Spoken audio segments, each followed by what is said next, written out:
Equation of motion हमने सीख लिया है। आज हमें सीखना है कि हम इक्वेशन ऑफ मोशन को अप्लाई कैसे करते हैं अपने न्यूमेरिकल्स पर। ये हमारा मोस्ट इंपॉर्टेंट चैप्टर है और इक्वेशन ऑफ मोशन के एप्लीकेशन से एक क्वेश्चन बोर्ड में जरूर आता है। तो मैं जूही चौधरी आज आपके लिए लेके आई हूँ वही बोर्ड बेस्ड न्यूमेरिकल्स जो आपके बोर्ड एग्जाम में जरूर आते हैं। तो चलिए स्टार्ट करते हैं हम अपने चैप्टर्स के कुछ न्यूमेरिकल। तो न्यूमेरिकल स्टार्ट करने से पहले हम एक बार अपनी इक्वेशन ऑफ मोशन को रिवाइज करते हैं। तो हमारी इक्वेशन ऑफ मोशन कितनी होती है? 3 इक्वेशन ऑफ मोशंस होती है जो हमारी initial velocity, final velocity, acceleration, time और डिस्टेंस के बीच में रिलेशन बताती है। क्या होती है हमारी इक्वेशंस? नंबर फर्स्ट होती है हमारी v is equals to u plus at, जहाँ पे v हमारी फाइनल वेलोसिटी होती है, u इनिशियल वेलोसिटी होती है। फाइनल यानी जिससे हमारी ऑब्जेक्ट स्टॉप करती है और इनिशियल यानी जिस वेलोसिटी के साथ हमारी ऑब्जेक्ट मूव करना स्टार्ट करती है। ठीक है। सेकेंड इक्वेशन होती है हमारी s equals to ut plus half at square, जहाँ पे s होता है हमारा displacement. And third equation is v square is equals to u square plus 2as।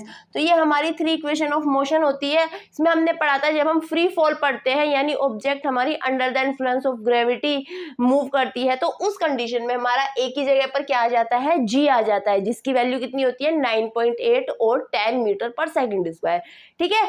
अगर हमारी ऑब्जेक्ट अपवर्ड मोशन करती है तो a होता है -g, और अगर हमारी ऑब्जेक्ट डाउनवर्ड मोशन करती है तो a हो जाता है हमारा +g। ओके, ये रिवाइज कर लिया। अब इन्हीं सारे पॉइंट्स की हमें इन न्यूमेरिकल्स में जरूरत पड़ेगी। तो चलिए हम स्टार्ट करते हैं अपने न्यूमेरिकल्स को सॉल्व करना। हमारा first numerical, a car starts from rest. हमारी एक कार है जो रेस्ट से स्टार्ट करती है मूव करना।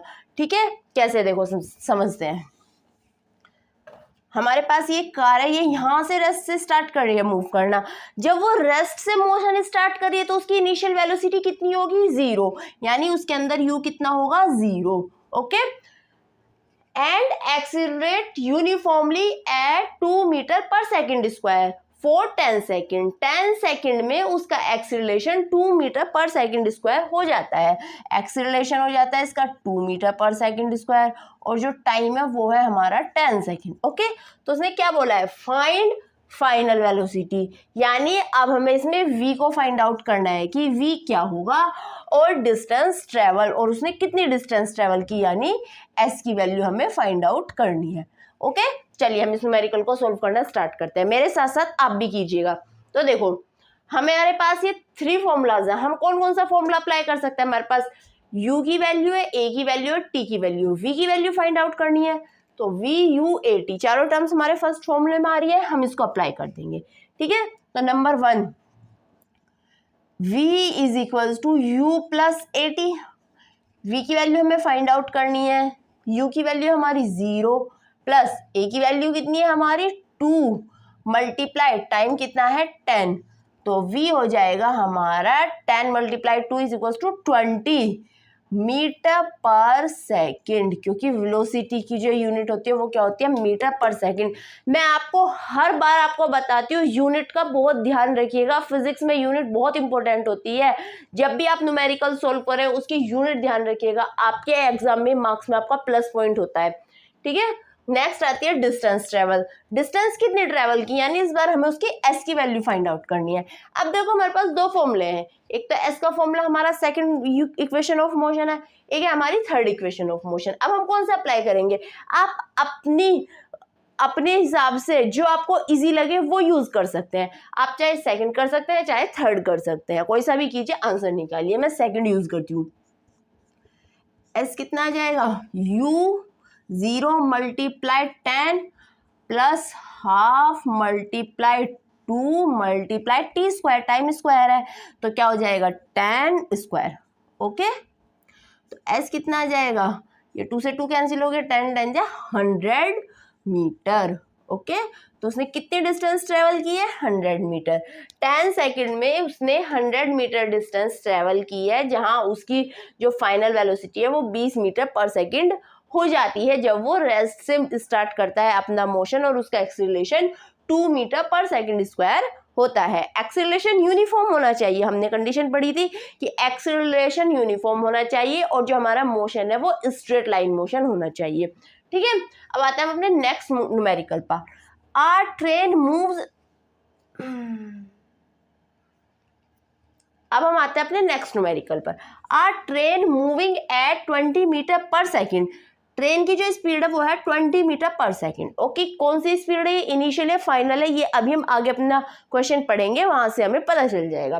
ठीक है, is brought to rest, rest में आ रही है तो यानी ये है इसका u, फाइनल वेलोसिटी उसकी v जो है वो 0 है, क्योंकि वो रेस्ट में आ रही है बाद में, ठीक है ना, वो स्टॉप हो रही है, तो v 0 हो गया। तो सेकंड क्वेश्चन में क्या है, u की वैल्यू हमें दी हुई है 20 मीटर पर सेकंड और v की वैल्यू है हमारी 0। देखो जब भी आप न्यूमेरिकल करते हैं ना कोई भी, उसको इमेजिन कीजिए और उसका स्टेप बाय स्टेप उसको लिखते हुए चलिए। ऐसा नहीं है पूरा न्यूमेरिकल आप एक साथ पढ़ रहे हैं तो वो खिचड़ी पक जाती है आपके दिमाग में और वो सॉल्व नहीं होता। सबसे सिंपल ट्रिक है, स्टेप बाय स्टेप उसको लिखते रहिए, समझिए वो क्या बोल रहा है उसको लिखिए। ठीक है, next uniform retardation, uniform retardation यानी डी एक्सीलरेशन, क्योंकि वो रुक रही है तो यानी उसकी वेलोसिटी डिक्रीज हो रही है, और वेलोसिटी कब डिक्रीज होती है, जब उसके अंदर डी एक्सीलरेशन होता है। ठीक है, डी एक्सीलरेशन कितना है उसका 2 मीटर पर सेकेंड स्क्वायर, तो यहाँ पे ए कितना है 2 metre per second square. Find stopping distance, stopping distance क्या होती है, देखो जब हमारी कोई ऑब्जेक्ट मूव कर रही होती है और उसकी वेलोसिटी डिक्रीज होना स्टार्ट हो जाती है, यानी अब वो धीरे धीरे स्टॉप होने की साइड चल रही है, तो उस पॉइंट जहां पे उसकी वेलोसिटी डिक्रीज होना स्टार्ट हुई है और जहां पे वो स्टॉप हो रही है, उस डिस्टेंस को हम स्टॉपिंग डिस्टेंस बोलते हैं। ठीक है, यानी अब जो ये रुकना स्टार्ट कर रही है, अब इसकी डिस्टेंस कितनी होगी वो फाइंड आउट करनी है।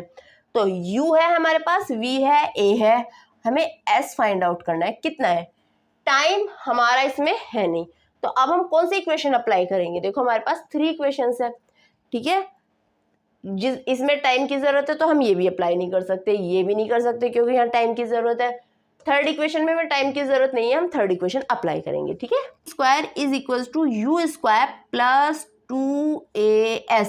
देखो यहाँ पे एक चीज ध्यान से समझो, यहाँ पे जो एक्सीलरेशन है वो डी एक्सीलरेशन रिटार्डेशन है, तो यानी ये कैसी वैल्यू है नेगेटिव, तो ए की वैल्यू कैसी होगी हमारी नेगेटिव, तो क्या हो जाएगा v square equal to u square minus 2 multiply 2s, ये नेगेटिव वैल्यू है। ठीक है, तो 0 square is equal to 20 square minus 4s, तो s की वैल्यू कितनी आ जाएगी 20 मल्टीप्लाई 20 अपॉन 4, तो s कितना है यहाँ से 4 5 जा 20, तो 25 जा 100 मीटर, तो उसकी स्टॉपिंग डिस्टेंस क्या हुई 100 मीटर, यानी जहाँ से उसने अपनी स्पीड को कम करना स्टार्ट कर दिया वो उसकी स्टॉपिंग डिस्टेंस बोली जाती है, जहाँ पर वो आगे रुकता है, तो वो डिस्टेंस है उसकी 100 मीटर। देखो जो हमने लास्ट वीडियो में न्यूमेरिकल्स के थे ना अपने स्पीड डिस्टेंस या वेलोसिटी एक्सीलरेशन के, उनके अलग अलग फॉर्मूले हैं, लेकिन इक्वेशन ऑफ मोशन का क्या फायदा है कि आप वहां पर भी इनको अप्लाई कर सकते हैं, वहां आपको हर टॉपिक के लिए अलग न्यूमेरिकल याद रखने की जरूरत नहीं है, आप इन न्यूमेरिकल्स को वहां पे आप ये फॉर्मूले वहां पे अप्लाई करके देखना और आपके वो क्वेश्चन भी सोल्व हो जाएंगे। ठीक है, ये हमारी इक्वेशन ऑफ न्यूमेरिकल्स के बेनिफिट है, ये मोस्ट इंपॉर्टेंट है। ठीक है, नेक्स्ट न्यूमेरिकल करते हैं। A stone falls freely for 3 second, stone fall यानी ये कौन सा आ गया फ्री फॉल, एक स्टोन 3 सेकेंड के लिए गिरता है। फाइंड वेलोसिटी, हमें वेलोसिटी फाइंड करनी है जब g की value 10 metre per second square है। नंबर 3, टाइम है हमारे पास 3 सेकेंड। ओके, वेलोसिटी क्या होगी इसकी, जब वो नीचे आ रहा है g की वैल्यू हमारे पास 10 मीटर पर सेकेंड स्क्वायर। अब देखो जब वो ऊपर से गिरना स्टार्ट करता है यहाँ से, ठीक है, वो ऐसे आता है, उसकी वेलोसिटी धीरे धीरे इंक्रीज होती है क्योंकि अर्थ उसको अट्रैक्ट कर दिए, तो यहाँ पे जो u होगा ना इनिशियल वेलोसिटी वो होगी उसकी 0। ठीक है, क्या होगी इनिशियल वेलोसिटी 0, u कितना है 0। अब हमारे पास t है, u है, v है, g है, और उसने हमसे हमारे पास t है, u है, g है, हमसे v की वैल्यू उसने पूछी है। ठीक है, v की वैल्यू फाइंड आउट करने तो हम कौन सी इक्वेशन अप्लाई करेंगे, जब हमारे पास टाइम है और v फाइंड आउट करना होता है तो हम फर्स्ट इक्वेशन अप्लाई करते हैं। सो क्या हो जाएगी हमारी equation of motion, v is equals to u plus minus g t. अब देखो यहाँ प्लस जी टी आएगा या माइनस जी टी आएगा, अब हमें ये देखना है। इक्वेशन जो हमारी ऑब्जेक्ट है वो ऊपर से नीचे गिर रही है, तो g कैसा होगा इस बार क्योंकि वो क्या होगा, अर्थ उसको अट्रैक्ट करेगी, यानी एक्सीलरेशन इंक्रीज होगा, तो जी कैसा होगा, पॉजिटिव। तो इसलिए यहाँ कौन सा फॉर्मूला यूज करेंगे, positive GT। v is equals to 0 + 10 × 3, तो v कितना हो जाएगा हमारा 30 मीटर पर सेकेंड। तो यानी कि जो हमारी ऑब्जेक्ट होगी वो 3 सेकेंड में नीचे आ रही है और उसकी जो फाइनल वेलोसिटी होगी वो होगी 30 मीटर पर सेकेंड। इस स्पीड से वो नीचे गिरेगी। क्लियर है। Next question, a stone is drop from a tower. एक स्टोन एक टावर से गिराया जाता है, उसकी वेलोसिटी 3 सेकेंड बाद आपको फाइंड आउट करनी है। थर्ड और फोर्थ न्यूमेरिकल बिल्कुल एक जैसे हैं, ठीक है। इसमें भी यही कंडीशन है कि एक टावर से गिराया जाता है, 3 सेकंड बाद उसकी वेलोसिटी आपको फाइंड आउट करनी है। तो ये न्यूमेरिकल आप खुद करेंगे और आंसर मुझे कमेंट बॉक्स में बताएंगे कि इसका आंसर क्या आपका सेम यही आया है या फिर अलग आया है, ठीक है। ये नहीं है कि आपके एग्जाम्स में यही न्यूमेरिकल आए, बट पैटर्न हमारे न्यूमेरिकल का यही होता है। तो आप जितने ज्यादा अपने पैटर्न के अकॉर्डिंग न्यूमेरिकल सोल्व करेंगे ना, आपको एग्जाम्स में उतना ही ईजी होगा सोल्व करने में, वहां आपको टाइम नहीं लगेगा फिर। Okay, next, a particle moves with velocity v is equals to 2t + 3। एक पार्टिकल है जिसकी वेलोसिटी है 2t + 3। चलिए स्टार्ट करिए मेरे साथ सॉल्व करना। v is equals to 2t + 3। Okay, at t is equals to 4 second. t is equals to 4 second. जब t की वैल्यू हमारी 4 है तो हमें v की वैल्यू फाइंड आउट करनी है। कैसे करेंगे, देखो सिंपल मैथ है, यहाँ पे t की वैल्यू रखो और v की वैल्यू फाइंड आउट कर दो। फाइंड आउट कर दो, कैसे फाइंड आउट करोगे, चलो कैलकुलेशन करो, आंसर निकालिए, बताइए। हो गया, चलो चेक करो अपना answer. v is equal to 2 × 4 + 3, कितनी वैल्यू होगी, 8 + 3 is equal to 11 metre per second. ठीक है, बहुत इजी था। Next, a body moves with velocity. एक बॉडी है जिसकी वेलोसिटी इतनी है, v is equal to t², find displacement in 2 second. अब हमें 2 सेकेंड में इसका डिस्प्लेसमेंट फाइंड आउट करना है। अब इस न्यूमेरिकल को थोड़ा ध्यान से समझना, बहुत इजी है, इसमें एक छोटा सा कॉन्सेप्ट है, ठीक है। देखो, v हमारा है t² और s उसने हमसे फाइंड करने के लिए बोला है। सबसे पहले हम यहाँ पे वेलोसिटी का फॉर्मूला लगाएंगे। वेलोसिटी का फॉर्मूला क्या होता है, v is equal to ds/dt होता है, नहीं होता है, ds क्या हो जाता है, v dt। ठीक है, यहाँ पे हमें क्या लगाना पड़ेगा, इंटीग्रेशन मेथड। जिस तरह से हमने इक्वेशन ऑफ मोशन निकालने के लिए इंटीग्रेशन मेथड यूज किया था ना, वही हम यूज करेंगे। अब क्या करेंगे हम, क्योंकि v की वैल्यू t² है तो ds को क्या लिख लेंगे हम, is equal to t² dt।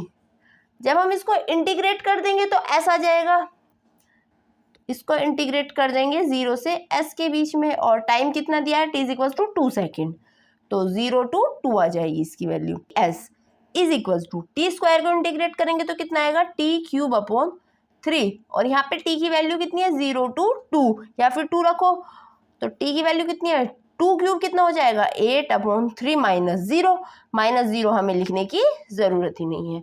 तो s कितना आ गया, 8/3 मीटर, 8/3 मीटर। यानी कि जब हमारी object velocity v is equal to t² से मूव करती है तो उसका डिस्प्लेसमेंट 2 सेकेंड में 8/3 मीटर हो जाता है।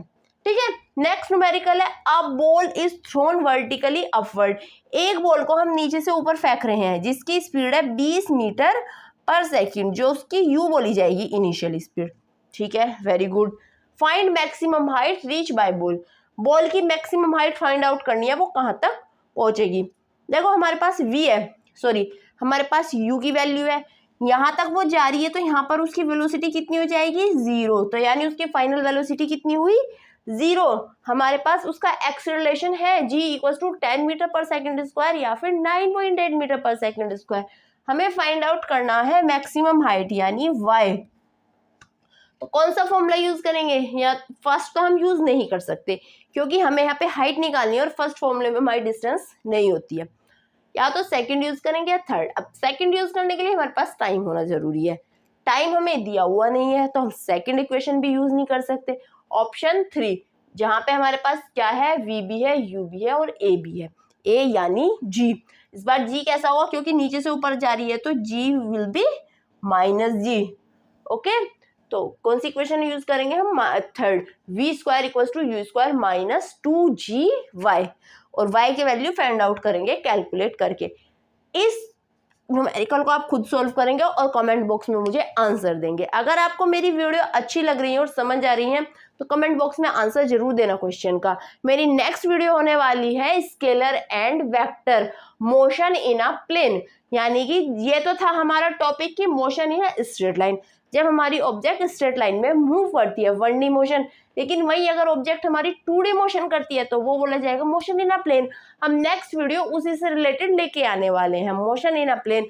तो फिजिक्स की दुनिया देखते रहिए और अपने सारे चैप्टर्स को अच्छे से कंप्लीट करते रहिए। आपको कहीं पर कोई भी डाउट है तो आप कमेंट बॉक्स में मुझसे कमेंट करके पूछ सकते हैं। तो आज के लिए बस इतना ही, मिलती हूँ मैं आपको अपनी नेक्स्ट वीडियो में। Thank you so much for watching my video.